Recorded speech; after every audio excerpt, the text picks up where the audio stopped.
Santiago capítulo 1, del versículo 5 al 8. Si alguno de vosotros tiene falta de sabiduría, pídala a Dios, el cual da a todos abundantemente y sin reproche, y le será dada.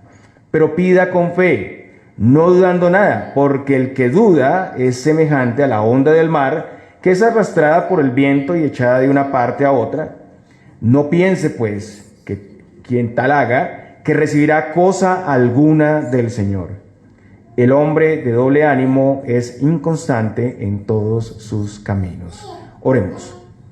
Amado Dios, te damos muchas gracias por poder escuchar tu palabra hoy y te rogamos como siempre que nos ayudes a recibirla, a entenderla, a practicarla, Señor Dios, que no seamos oidores olvidadizos. Permítenos ver tu redención, tu gracia y ser renovados, Señor Dios. Te lo pedimos en Cristo Jesús. Amén. Podemos sentarnos.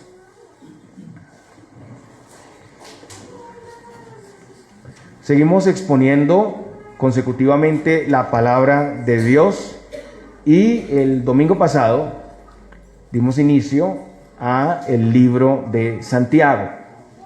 Inicialmente, como siempre, pues vimos ahí algunos aspectos importantes de esta carta. Estuvimos estudiando en la escuela dominical más a profundidad y ya en el sermón ya habían algunos detalles que conocíamos, ¿cierto? Vimos que Santiago pertenece a la categoría de cartas universales o cartas generales. En este caso, Santiago escribe desde Jerusalén, dirige su carta principalmente a judíos dispersos, personas que estaban sufriendo a causa de su fe. Aunque la carta es también en general para todo el pueblo de Dios, es para nosotros hoy en día, pero estaba dirigida a este contexto judío. Y Santiago aquí quiere animar, quiere consolar primeramente a estas personas que estaban sufriendo por su fe, pero también a todos los que sufren en medio de la prueba, en medio de las diferentes pruebas. Y él les envía la carta con ese propósito de instruirles también sobre la manifestación práctica de la fe cristiana.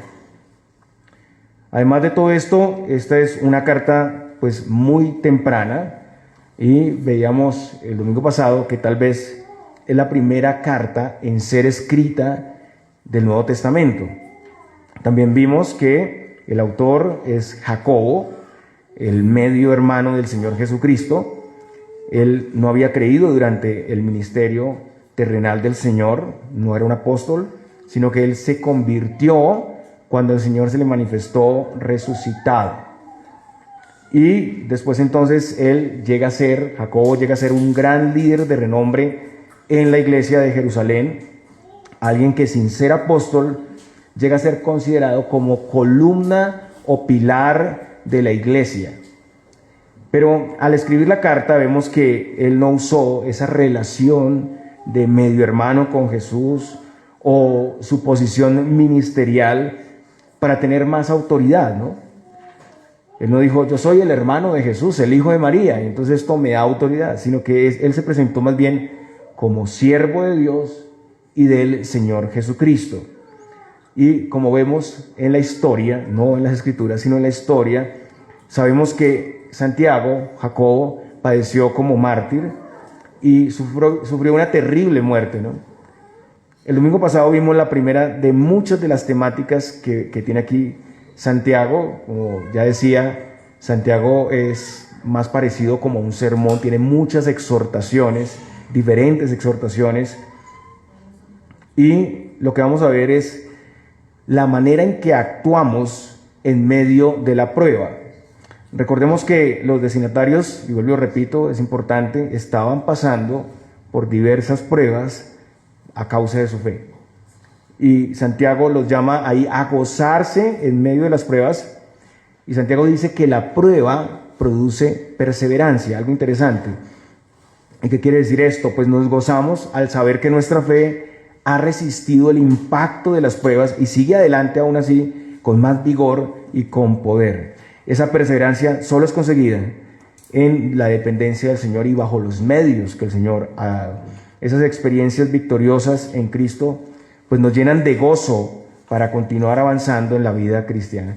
Todos tenemos un historial de situaciones, de pruebas. Uno puede recordar cómo reaccionó en esos momentos, a veces con enojo, a veces con un concepto de Dios diferente, tal vez luchando contra Dios porque estaba pasando algo en nuestras vidas. Pero con el tiempo nos damos cuenta cómo el Señor usó esas cosas para moldear nuestras vidas, para tratar con nuestros corazones, como el torno que el Señor usa para santificarnos. Y las circunstancias que vienen en nuestras vidas, hermanos, son constantes y son diferentes. Y para poder avanzar correctamente en ese camino de santificación y crecimiento, son necesarios otros elementos como la oración, la fe y la sabiduría. Y ese es el tema que vamos a ver el día de hoy, la sabiduría. Por lo general, en medio de la prueba, pues nos preguntamos por qué Dios permite lo que estamos viviendo. A veces cosas tal vez relacionadas con la salud, la pérdida de un ser querido, cosas muy fuertes, providencias que no llegamos a entender tan fácilmente. Hay, hermanos, pruebas que superan nuestras fuerzas y nuestra comprensión. Y podemos llegar a ser tentados a dudar del amor de Dios, a cuestionar su sabia providencia. Entonces, como creyentes, somos llamados a pedir a Dios la sabiduría para comprender mejor el propósito de Dios y la razón de las pruebas. No hacerlo nos va a llegar a alargar la prueba y a no tener gozo y a no tener provecho espiritual en medio de la prueba. Y esta sabiduría puede ser adquirida mediante una vida de dependencia del Señor en oración. Vaya conmigo a Proverbios capítulo 3, los versículos 5 al 7. Proverbios 3, del 5 al 7. Creo que este pasaje muchos lo conocemos de memoria, ¿cierto? Fíate de Jehová de todo tu corazón y no te apoyes en tu propia prudencia. Reconócelo en todos tus caminos y Él enderezará tus veredas. Y hermanos, en la providencia de Dios todos hemos pasado por situaciones, como decía, bien difíciles, situaciones inexplicables que nos llenan de incertidumbre, nos llenan de inseguridad y necesitamos de esa dependencia y confianza del Señor para comprender esos gloriosos propósitos. Como dice aquí el texto, fiarnos del Señor completamente para poder seguir adelante. Estamos llamados a responder correctamente en medio de estas pruebas, pero sabemos que sin el Señor nada podemos hacer. Será, si no está el Señor, simple sufrimiento, sufrir por sufrir, pasar por pasar situaciones, pero realmente, si nosotros no estamos en una dependencia continua del Señor, no va a pasar nada, no vamos a sacar fruto de eso y tal vez la prueba se puede extender más. Santiago 1:5 dice, y si alguno de vosotros tiene falta de sabiduría, pídala a Dios, el cual da a todos abundantemente y sin reproche, y le será dada. La tendencia común, según nuestra naturaleza, es vivir y hacer las cosas como dicta el corazón, ¿cierto? Tomamos determinaciones en base a emociones, o tal vez por experiencias propias o experiencias de otros. Muchos buscan la sabiduría en diferentes lugares. La buscan en los amigos, la buscan en los psicólogos, la buscan en la filosofía, el espiritismo, en la televisión, ahora en las series, ¿no? A veces nos basamos por la vida de otros en esas series. En internet, ahora muchos siguen a los conocidos youtubers, ¿no? Y lo que ellos digan es lo que va a conducir la vida de la persona. También ahora muchos se basan en la IA para todo, de ahí sacan su sabiduría. Entonces vamos a consultar a la IA por cada cosa y se vuelve como un consejero, ¿no? Diferente a la palabra de Dios. A veces hasta en los juegos de video. Hay una cosmovisión a veces en los muchachos que parte de la naturaleza de los juegos de video. No es que sea malo, ¿no? Pero hay cosas buenas que también nos pueden tentar, ¿no? Y la gran mayoría de personas, si ustedes hablan con cualquier persona aquí en la iglesia, fuera de la iglesia, se creen sabias. Nadie va a decir, yo no soy sabio, yo soy un necio, yo soy un simple. No, van a decir, yo soy sabio también. Por lo menos sé lo básico de la vida. Pero la sabiduría de este mundo, dice el apóstol Pablo en su carta a los Corintios, es un engaño. Es un engaño. 1 Corintios 1, del 18 al 21. Escuchen esto. Nadie se engaña a sí mismo. Si alguno entre vosotros se cree sabio en este siglo, hágase ignorante para que llegue a ser sabio. Porque la sabiduría de este mundo es insensatez para con Dios, pues escrito está, Él prende a los sabios en la astucia de ellos.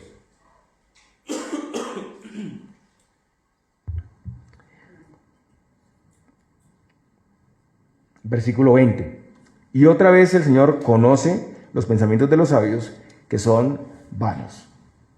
Y aunque algunos ya tienen sabiduría, podemos decir que todos tenemos un grado de sabiduría, no en todos hay la misma medida de sabiduría, y siempre vamos a estar creciendo en sabiduría y siempre vamos a necesitar más sabiduría. Mientras que estemos en este mundo, siempre vamos a necesitar más. En el texto anterior, vaya conmigo a Santiago 1:4, dice, mas tenga la paciencia, que es la perseverancia, ¿no?, su obra completa, para que seáis perfectos y cabales sin que os falte cosa alguna. Y ahora dice aquí en este pasaje, nuestro versículo 5, si alguno de vosotros tiene falta de sabiduría. Por un lado, sabemos que todos estamos en un proceso de santificación que solo será pleno cuando el Señor regrese. En ese orden de ideas, mientras estemos en este mundo, siempre necesitaremos sabiduría. Y algunos, por el descuido, por no usar los medios que Dios ha dado, no tienen la sabiduría necesaria para comprender las pruebas. Y yo creo que muchos en medio de las pruebas no sabemos qué hacer. No sabemos qué hacer. Así la perseverancia entonces se interrumpe, no se tiene sabiduría y no se llega nunca a la madurez espiritual. Entonces Santiago nos llama a examinarnos. Y si es necesario, después de esa examinación hay que arrepentirnos si hemos sido orgullosos en medio de la prueba. Si en las diferentes pruebas hemos actuado en nuestras fuerzas, en nuestras experiencias y no en la sabiduría del Señor. Y yo creo que es el caso de todos nosotros. En alguna medida estamos usando nuestra habilidad, experiencias o lo que le ha pasado a otros para actuar, pero no estamos buscando sabiduría. Piense por un momento en ese momento de prueba, si usted tuvo una dependencia constante del Señor para tener sabiduría. Es de las cosas que nadie pide en medio de la prueba. Pero sabemos que los creyentes sí pondrán en práctica este llamado. Los no creyentes van a seguir sin provecho, aunque estén en el contexto de la iglesia. Y hermanos, la falta de sabiduría es más común de lo que nosotros pensamos. Se camufla bajo la fachada de la religión externa o superficial. Se camufla bajo el academismo teológico, bajo el moralismo, bajo el legalismo. Y el punto es que a muchos ni siquiera les preocupa. Para muchos no les hace falta la sabiduría. Y solo con dar una apariencia de que somos religiosos, cumplidores, que estamos en la iglesia, que hemos hecho todo lo necesario, pues sentimos en eso satisfacción. Y seguimos actuando en nuestra capacidad. Y lo primero que tenemos que entender es que la sabiduría no es algo que ya esté en nosotros, sino es algo que debemos obtener. Es algo que Dios da. Es claro que por la gracia común encontramos también alguna sabiduría en quienes todavía no tienen el conocimiento del Señor. Pero, como lo digo aquí, esto solo es efecto de lo que conocemos como gracia común. El favor de Dios con toda la creación, un favor inmerecido de Dios que nos permite vivir en un mundo estable para que los propósitos de Dios se cumplan. Entonces, algunos, por esa gracia común, tienen esa sabiduría, una sabiduría básica, digámoslo así, pero tienen sabiduría. Sin embargo, aquí hablamos de una sabiduría especial, una sabiduría sobre los creyentes que es necesaria en medio de las pruebas y las tentaciones. Quienes caminan al Señor empiezan a adquirir esta sabiduría. Proverbios 9:10 dice, el temor de Jehová es el principio de la sabiduría y el conocimiento del Santísimo es la inteligencia. También Santiago más adelante, Santiago 1:17 dice, toda buena dádiva y todo don perfecto desciende de lo alto, del Padre de las luces, en el cual no hay mudanza ni sombra de variación. Hermano, la sabiduría pertenece a Dios y lo bueno es que es un atributo comunicable. Proverbios 2:6 dice, porque Jehová da la sabiduría y de su boca viene el conocimiento y la inteligencia. Es algo que Dios da y nosotros podemos ejercer como efecto de esa imagen y semejanza restaurada en Cristo. Pero hermanos, recordemos lo que dice Pablo en Colosenses 2, del 2 al 3, que todos los tesoros de la sabiduría están escondidos en Cristo. Todos los tesoros de la sabiduría, imagínense esto, están escondidos en Cristo. Todos tenemos un conocimiento general de la palabra, ¿cierto? Sabemos lo que es la sabiduría en términos generales, pero es importante ampliar y profundizar este significado. La palabra sabiduría en griego es la palabra sofía, como aparece aquí en Santiago, que significa sencillamente sabiduría espiritual o mundana. O sea, es la habilidad y el conocimiento práctico. En el Antiguo Testamento también hay una palabra equivalente, que es la palabra jokma. Jokma. Esa palabra es muy amplia y también puede incluir el uso correcto o incorrecto de los conocimientos. O sea, una astucia para lo malo, pero una astucia y sabiduría para lo bueno. Por el lado positivo se refiere a la adquisición de entendimiento, la habilidad de distinguir entre el bien y el mal, la prudencia en la vida diaria. Pero en el sentido negativo se refiere a la astucia, los engaños sutiles. Entonces hay una sabiduría buena y práctica, una sabiduría propia, también que es terrenal, que nos conduce a la terquedad, a la insensatez, la necedad y la imprudencia. Dos tipos de sabiduría. En segundo lugar, podemos deducir el significado de la palabra sabiduría por los mismos sinónimos que encontramos en algunos pasajes. Vaya conmigo a Proverbios, capítulo 1, los versículos 2 al 5. Ahí vamos a encontrar unos sinónimos de la palabra sabiduría que son muy interesantes, muy importantes para comprender lo que es la sabiduría. Proverbios, capítulo 1, los versículos 2 al 5.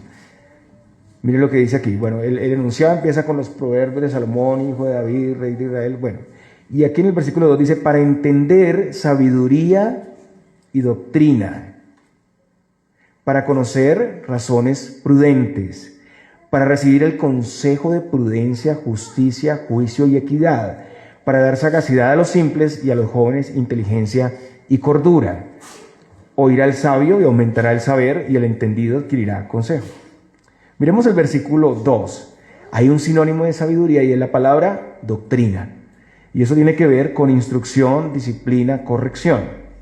En el versículo 3 aparece la palabra prudencia, que tiene que ver con discernir entre el bien y el mal. Y en el mismo versículo 3 aparece justicia, juicio y equidad, que tiene que ver con tratar a todos justamente, sin prejuicios, o sea, conducirse correctamente en la vida.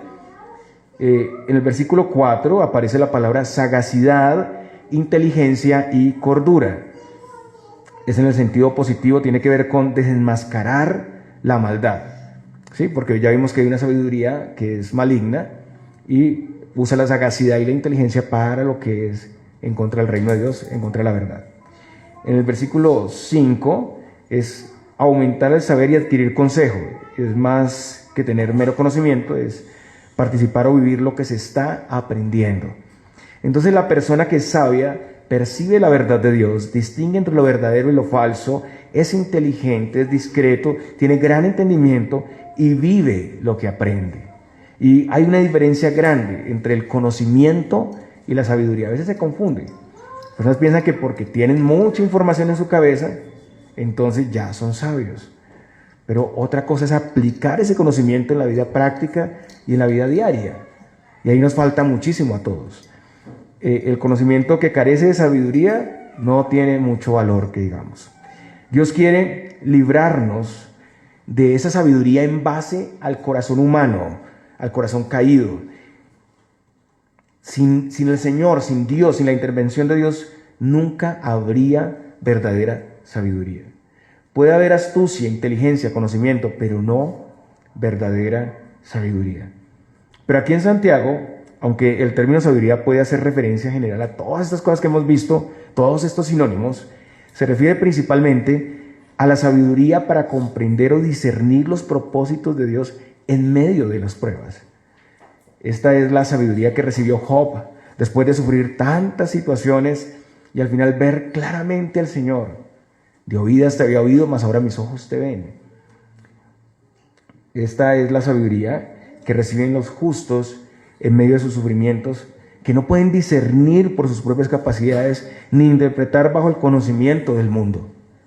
Pero una sabiduría que los lleva a caminar gozosos, dependientes y perseverantes, y que lleva a animar y consolar a otros que sufren, como lo hace aquí Santiago, con las personas en la dispersión. Entonces somos tratados, somos restaurados también para, con esa sabiduría, poder restaurar a otros que están padeciendo. Entonces, si al hacer un examen, hermanos, identificamos falta de sabiduría, debemos y podemos pedirla a Dios. El punto es que durante la prueba, por lo general, solo se busca salir, como ya decía, de la situación, pero no hay interés en entender por qué y para qué. ¿Por qué y para qué? Además, anteponemos cualquier cosa como necesidad antes que la sabiduría. Todo lo que pueda venir antes que la misma sabiduría. Recordamos aquí a Salomón, ¿no? Y Dios le bendice con sabiduría. Muy pocos quieren pedir sabiduría para entender el trato de Dios. Y Santiago nos dice que Dios es quien da la sabiduría. Pídala a Dios, el cual da a todos abundantemente y sin reproche, y le será dada. En primer lugar, esta es una invitación a orar. ¿Cuánto oramos, hermanos, en la prueba? Es una invitación a acercarse a Dios. Para llegar a ser maduros en la fe necesitamos ir constantemente, pedir sabiduría al Señor. La oración, hermanos, es fundamental en medio de la prueba y en todo tiempo, ¿no? El llamado es a orar sin cesar. Y aquí pedir es un imperativo, o sea, se espera que el creyente haga esto. Es un mandato para todos los cristianos pedir a Dios. Y es indicativo de que dependemos del Señor. Miren, algo tan práctico y tan sencillo. Si usted no ora, usted está confiando en usted mismo. Si usted no ora, usted está implementando su propia sabiduría. Entonces, de no hacerlo, pues de no estar en esa dependencia de Dios en oración, pues no habrá resultados. La prueba continuará sin avance, sin provecho. Y hermanos, la sabiduría hay que buscarla. Proverbios 2, del 1 al 5, dice lo siguiente: Hijo mío, si recibieres mis palabras y mis mandamientos guardares dentro de ti, haciendo estar atento tu oído a la sabiduría, si inclinares tu corazón a la prudencia, si clamares a la inteligencia y a la prudencia dieres tu voz, si como a la plata la buscares y la escudriñares como a tesoros, entonces entenderás el temor de Jehová y hallarás el conocimiento de Dios. Como tesoros. La pregunta aquí es, ¿vemos de verdad la sabiduría como un tesoro? ¿O el tesoro es más bien salir rápido de la situación difícil? Eso es lo que estamos buscando. Hay que disponernos a buscar, hay que anhelar la sabiduría, hay que esforzarse por tenerla y hay que apreciarla y valorarla. La sabiduría es personificada como una mujer que invita a todos a que vengan a un banquete, a saborear las delicias de un delicioso banquete. Proverbios 9, del 4 al 5. Escuchen esto.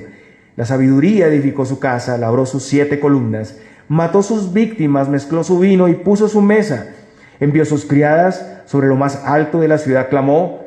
Dice a cualquier simple, ven acá. A los faltos de cordura dice, venid, comed mi pan y bebed del vino que yo he mezclado. Dejad las simplezas y vivid y andad por el camino de la inteligencia. Qué hermoso texto y cómo nos invita y nos convoca a ese gran banquete para deleitarnos. Entonces, es necesario apreciar la sabiduría como algo delicioso, deleitable. Ya vimos que era un tesoro, pero como algo delicioso para nuestra vida que va a traer mucho provecho, que ayuda en las pruebas. Solo así vamos a estar dispuestos a pedirla. Y esta es una oración conforme a la voluntad de Dios. Vaya conmigo a Mateo capítulo 7, los versículos 7 al 11. Como les decía, el libro de Santiago está muy conectado con los evangelios, sobre todo el Sermón del Monte y con los proverbios, los primeros capítulos 1 al 9 de Proverbios. Entonces, vamos a estar ahí mirando los textos que conectan aquí. Mateo 7, del 7 al 11, dice lo siguiente: Pedid y se os dará, buscad y hallaréis, llamad y se os abrirá, porque todo aquel que pide, recibe, y el que busca, halla, y al que llama, se le abrirá. ¿Qué hombre hay de vosotros que si su hijo le pide pan, le dará una piedra? ¿O si le pide un pescado, le dará una serpiente? Pues si vosotros siendo malos sabéis dar buenas dádivas a vuestros hijos, cuánto más vuestro Padre que está en los cielos dará buenas cosas a los que le pidan. Y en los textos paralelos habla del Espíritu Santo y es aplicable a muchas cosas dentro de lo que Dios nos da como Padre, como un buen Padre. Los que piden, buscan y llaman son los que se encuentran en un estado de dependencia. Ya sabemos, si oramos es porque nos consideramos dependientes y necesitados de la sabiduría. Como escribe el Señor a los creyentes en el Sermón del Monte, son los pobres en espíritu, Mateo 5:3, los que reconocen su necesidad del Señor, los que lloran por sus maldades, los que viven en dependencia del Señor. Esos son los pobres en espíritu, los que han sido tratados por el Señor para verle como su fuente de ayuda y fortaleza y dependen de Él. Pedir es un acto de humildad, de reconocimiento de nuestra necesidad. Santiago más adelante dice en Santiago 4:6, pero Él da mayor gracia, por esto dice, Dios resiste a los soberbios y da gracia a los humildes. Además es un acto de fe. La oración es un medio de gracia, hermanos. Por medio de ella nos da paz, nos da tranquilidad en todos esos afanes, en todas esas situaciones difíciles. La oración del justo, dice Santiago 5:16, la oración eficaz del justo puede mucho, porque al estar alineada con la voluntad de Dios, consigue su propósito. El Señor quiere que constantemente pidamos, que conozcamos más y más de su voluntad, que está en su palabra, para poder pedir lo que es más conveniente a su voluntad. En Santiago 4, del 3 al 4, se muestra lo contrario a pedir conforme a la voluntad de Dios. ¿Y es pedir para qué? Para nuestros deleites, según el mundo. Por eso no recibimos. Esa es la razón por la que a veces quedamos frustrados y pensamos, pero ¿por qué, Señor, no me está dando en esto, no está respondiendo a mi oración? Hay silencio, pero es porque se está siendo adúltero con el mundo. Pero ante nuestras peticiones conforme a la voluntad de Dios, el Señor responderá y, como vimos en el pasaje, dará lo mejor. El hombre natural, aunque está inclinado al mal por el pecado y tiene una naturaleza pecaminosa, ese padre común, normal, responde a sus hijos dándole buenas cosas. No le va a dar una serpiente, no le va a dar una piedra a un niño que tiene hambre. Le va a dar buenas cosas y es un hombre natural. Incluso si un padre o madre natural no tiene lo suficiente, dará lo mejor de lo poco que tiene para sus hijos, y si no hay más, dará su propio pan. Va a procurar siempre buscar algo que sirva, que nutra a su hijo, y va a evitar todo lo que le pueda hacer daño. O sea, lo que dice este pasaje, aquí en el Sermón del Monte, el Señor, es que el padre natural no engaña a sus hijos. No les hará creer que reciben algo bueno cuando les está dando algo malo. Pero a diferencia de los hombres, piensen ahora en el Señor. Dios es completamente bueno, es perfecto, es la fuente de toda bendición. Y la promesa es que si pedimos cosas buenas, digamos, conforme a la voluntad de Dios, el Señor nos concederá esas peticiones. Y seguro Dios responderá. ¿Por qué? ¿Por qué responderá si pedimos sabiduría? Porque es lo que el Señor quiere que pidamos. Es una oración conforme a su voluntad. Él nos dará la sabiduría si la pedimos. Y no solo responderá, sino que el pasaje dice que lo hará ¿cómo? Abundantemente y sin reproche. El Señor quiere bendecirnos con sabiduría y quiere dárnosla abundantemente. Los recursos de nuestro Dios, hermanos, son infinitos, no se acaban. Él no es tacaño en su provisión de sabiduría. Y Él da generosamente, sin pedir nada a cambio. Es un regalo de la gracia de Dios. Sin reproche significa que Dios no se desagrada cuando nosotros le pedimos la sabiduría. O sea, Dios no nos va a echar en cara cuando pedimos la sabiduría. Cuando pedimos algo a cualquier persona, puede que nos recuerde los errores. Ah, claro, yo le hago el favor, pero usted tal cosa. O yo le ayudo, pero bajo esta condición. Si no, no le ayudo. Pero Dios no. No importa quiénes éramos, no importa los fracasos que hemos tenido, Dios no nos recordará nuestra indignidad antes de darnos la sabiduría. Entonces, si no tenemos claridad en una decisión, en la prueba hay decisiones que tomar.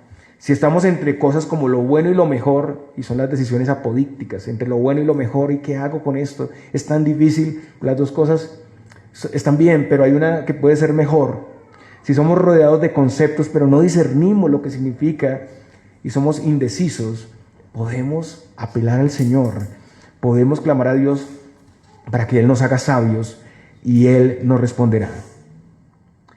Hermanos, la exhortación para nosotros en primer lugar es para identificar si hemos tenido sabiduría durante las pruebas. Piensa por un momento en eso.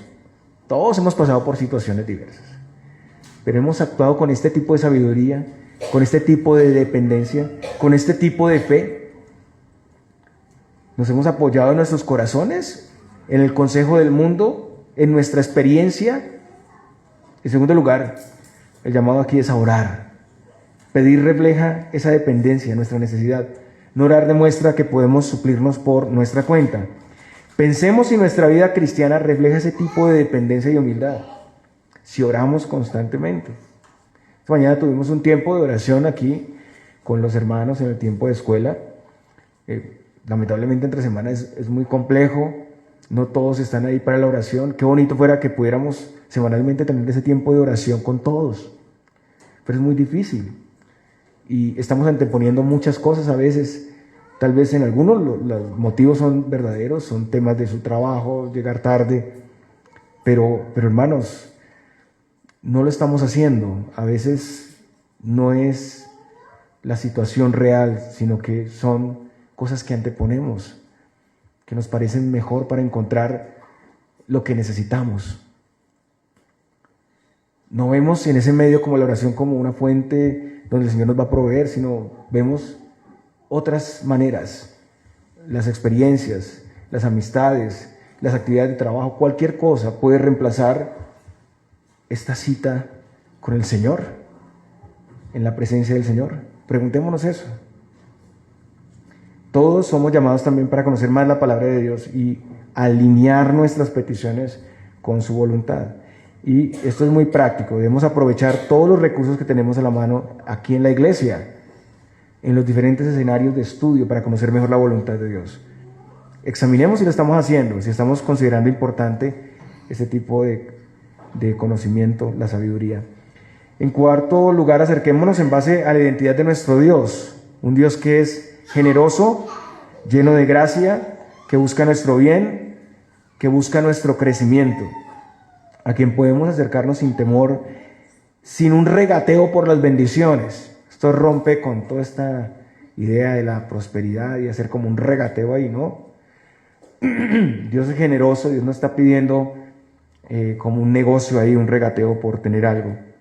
Examinemos si estamos interponiendo esas ideas infundadas para acercarnos a Dios, o si sabiendo todo esto, aún así nos estamos acercando, pero no, aún así no nos acercamos a Dios. Y confesemos nuestro pecado. Hoy somos llamados a arrepentirnos y a volvernos al Señor, pero no solo en palabras, sino en acciones concretas. Santiago sigue diciendo, pero pida con fe, no dudando nada, porque el que duda es semejante a la onda del mar que es arrastrada por el viento y echada de una parte a otra. Y aquí se habla de fe y oración, se habla de confianza, la confianza que tenemos en el Señor cuando pedimos. Eso quiere decir que por lo menos oramos constantemente. Como ya dije, el no orar es expresión de autosuficiencia. Y por lo general la respuesta a la oración pues no va a ser automática. Hay que continuar orando y confiando. El Señor quiere que pidamos sabiduría con confianza. Creer es lo contrario a dudar. Hebreos 11:6 dice, pero sin fe es imposible agradar a Dios, porque es necesario que el que se acerca a Dios crea que le hay y que es galardonador de los que le buscan. Nos acercamos creyendo en su existencia real, en su benevolencia. Dios galardona a los que le buscan. Algunos pueden dudar que Dios dé lo que necesitamos. Suena raro, pero en la práctica eso es muy común. Dudar que Dios escuche o que nuestra condición de criaturas o pecadores pues hará que no nos dé, que no nos responda.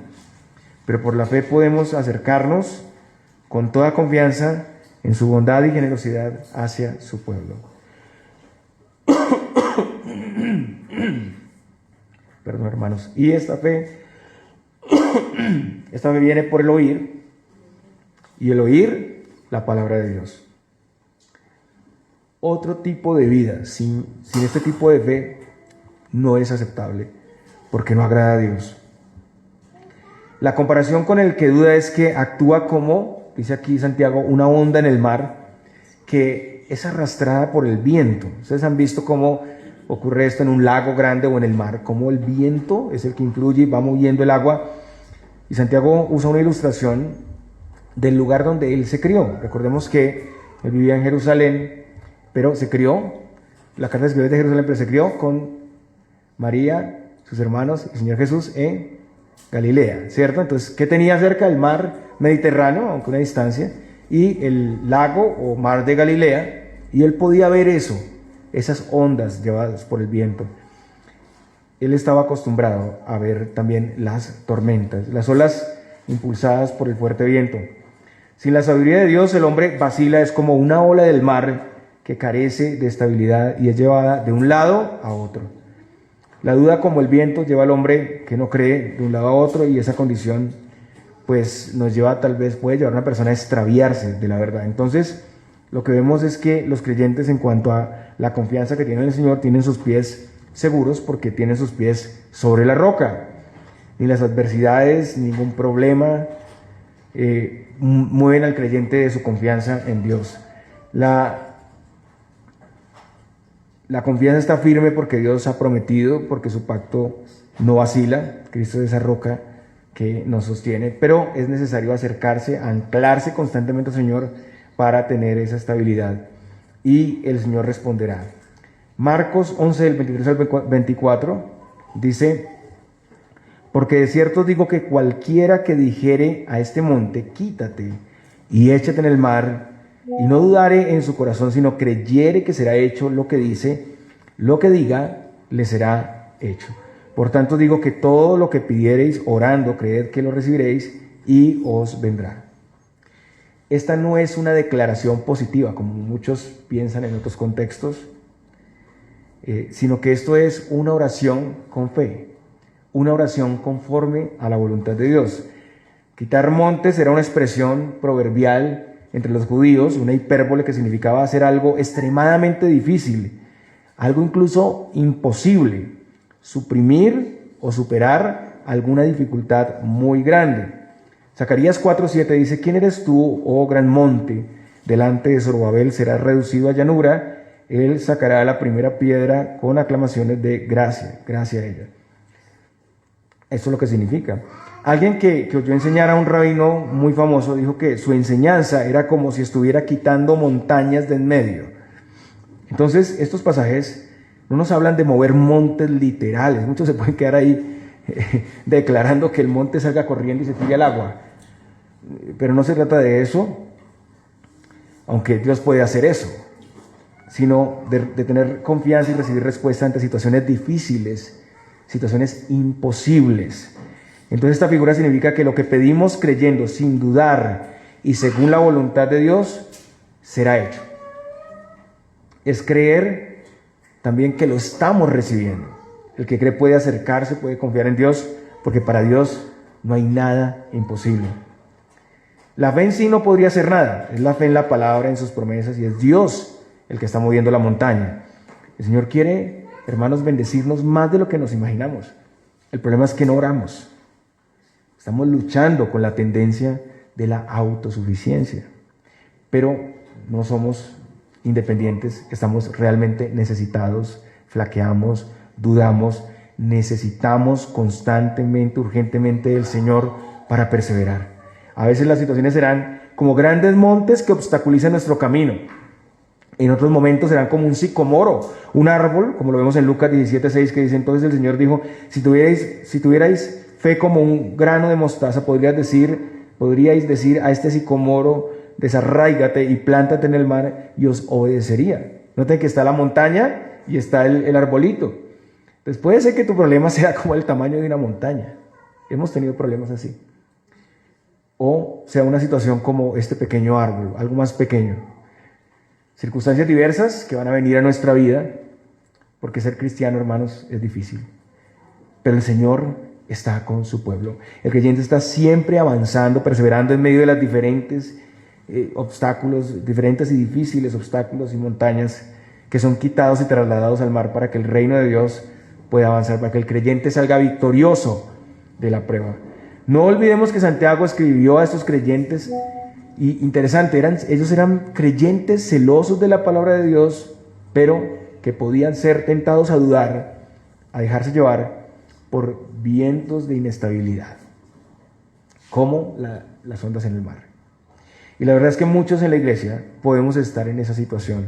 Podemos ser llevados por cosas externas y entrar en ese detrimento espiritual en donde nos acercamos a Dios como un Dios lejano y terminamos enfriándonos al punto de no acercarnos constantemente a Él. O sea, ya ni correctamente ni constantemente lo hacemos. El punto aquí es que nosotros como creyentes no nos entregamos a esa actitud. Puede haber algo de rasgos en nosotros, pero no nos entregamos, no vivimos en ella, nuestra cosmovisión es diferente. Una persona entregada a esta situación prácticamente se está alejando del cristianismo. Hay que tener cuidado. Pero nosotros, por el Espíritu de Dios, podemos creer sus promesas. Como dice Santiago 5.1, la oración eficaz del justo puede mucho. Si el problema es la falta de fe, también podemos pedirle al Señor. Recordemos el epiléptico que su padre intervino ante Jesús. El pasaje dice, e inmediatamente el padre del muchacho clamó y dijo, creo, ayuda a mi incredulidad. Marcos 9:24. Ese hombre estaba luchando contra su fe, que era muy débil. ¿Pero qué hizo? Pidió, clamó a Cristo. ¿Y cuál es el efecto de orar sin fe, hermanos? Versículo 7. No piense, pues, quien tal haga, que recibirá cosa alguna del Señor. El que pida sin fe, dudando, no recibe nada. Va a seguir asumiendo la prueba en sus capacidades, en sus fuerzas, sin claridad, sin discernimiento en los propósitos de Dios, sin ver la victoria en las pruebas y sin perseverancia. Santiago 1:8 dice, el hombre de doble ánimo es inconstante en todos sus caminos. No se trata de alguien que sea perfecto, acá no estamos hablando de perfección, sino alguien que confía en el Señor. Santiago habla de una persona de doble ánimo y se traduce doble alma, alguien dividido en su corazón, alguien con dos personalidades. Más adelante, Santiago llama al arrepentimiento a estas personas. Santiago 4:8, si ustedes leen la parte B, dice, vosotros, los de doble ánimo, purificad vuestros corazones. Las personas pueden dudar, pero hay una gran diferencia entre dudar y tener doble ánimo. La condición de la persona de doble ánimo realmente es incredulidad. Estos quieren mantener amistad con Dios y la amistad con el mundo, vivir un cristianismo sin dependencia, sin confianza en Dios. Pero en esto su condición es de adulterio. Santiago 4:4 lo dice. La amistad con el mundo es enemistad con Dios. Es adulterio, porque su dependencia del mundo absorbe su confianza en Dios. Dudan del poder de Dios, de sus promesas, y trasladan esa confianza a ellos mismos y al mundo. En ese caso no hay verdadera sabiduría de Dios, sino la sabiduría de este mundo. Y como consecuencia, entonces, son inestables en todos sus caminos. Lo contrario al creyente que puede ser estable y perseverante. Son cambiantes, son vacilantes. Todo lo que pretendan hacer en la vida cristiana es igual. Un día dicen una cosa y otro día cambian de posición. Su sí no es sí y su no no es no. Prometen y no cumplen. No permanecen firmes en sus decisiones. Pueden vivir cambiando de iglesia porque nada les satisface y no pueden mantener su compromiso. Pueden justificar fácilmente la inasistencia a la iglesia, el abandonar los medios de gracia. No mantienen su compromiso en el servicio, no mantienen su compromiso en el amor, no pueden ser fieles y son poco confiables. En ese estado, pues no va a haber madurez espiritual, no va a haber crecimiento y seguirán estancados en sus situaciones sin poder alcanzar o aprender de ellas, sin poder gozarse y ver el propósito de Dios. Hermanos, como creyentes todos estamos expuestos a diferentes circunstancias, en diferente grado para dar fruto para el Señor. Y con eso estoy concluyendo. Pero como hemos visto, sabemos que el Señor está siempre en control, estamos siempre en las mejores manos. Y hay propósitos santos en todo esto.